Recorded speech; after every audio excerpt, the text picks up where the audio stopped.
Welcome to everyday cooking. இன்றைக்கி நம்ம ஒரு டயட் லஞ்ச் காம்போ பார்க்க போகிறோம். இதில் ஒரு எண்ணெய் இல்லாத சப்பாத்தியும் ஜீரா ரைஸும் பாசிப்பருப்பு சாம்பாரும் இருக்குது. இதோட approximate calories 330. Chapati regular chapati தான், பட் எண்ணெய் இல்லாமல் சுட்டுக்கோங்க.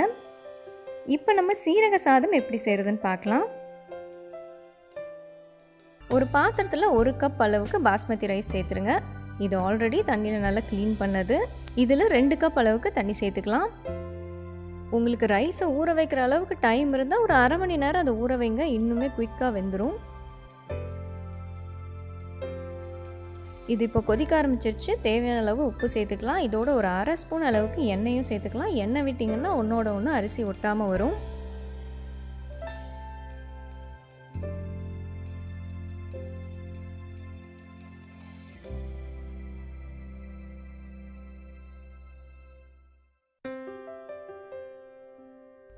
இதோ அரிசி நல்லா வெந்துருச்சு. இது கொஞ்ச நேரம் ஆறட்டும். ஆறுனதுக்கப்புறம் கிளறதுக்கு யூஸ் பண்ணுங்கள். சூடோடு கிளறினீங்கன்னா குழஞ்சிரும். அடுத்ததாக பாத்திரத்தில் 1 ஸ்பூன் அளவுக்கு நெய் விட்டுக்கலாம். இதில் 1 ஸ்பூன் சீரகம் சேர்த்துக்கோங்க. இதோட ஒரு 2 இல்லைன்னா 3 பச்சை மிளகாய் உங்கள் காரத்துக்கு தகுந்த மாதிரி சேர்த்து ஒரு 1 நிமிஷம் வதக்கிக்கோங்க. இதில் ஒரு 1/4 கப் அளவுக்கு வேக வச்ச பச்சை பட்டாணி சேர்த்துக்கலாம். இதை ஒரு 2 நிமிஷம் வதக்கிட்டு சாதத்தையும் சேர்த்துருங்க. கொஞ்சமாக நறுக்கின கொத்தமல்லி இலை சேர்த்து மெதுவாக கிளற ஆரம்பிங்க.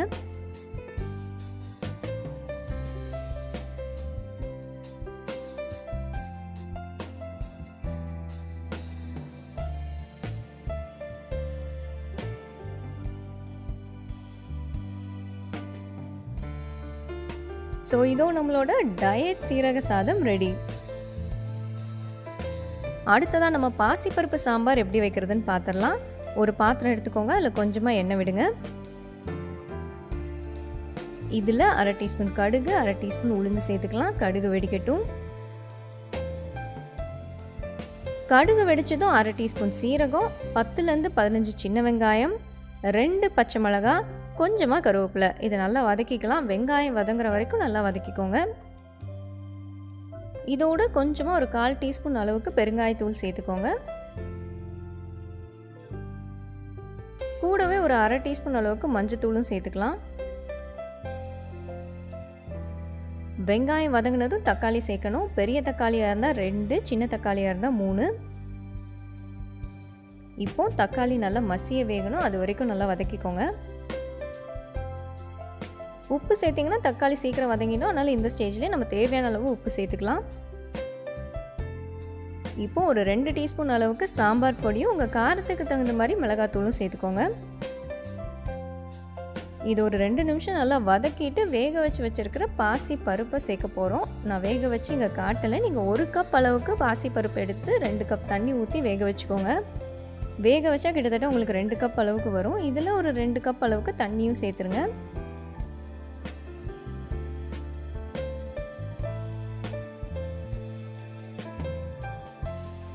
குழம்பு கெட்டியாக இருக்கிற மாதிரி தெரிஞ்சதுன்னா தண்ணி ஊற்றி அட்ஜஸ்ட் பண்ணிக்கோங்க. இதுக்கு மேலே நறுக்கின கொத்தமல்லி இலை சேர்த்து கொதிக்க விடுங்க.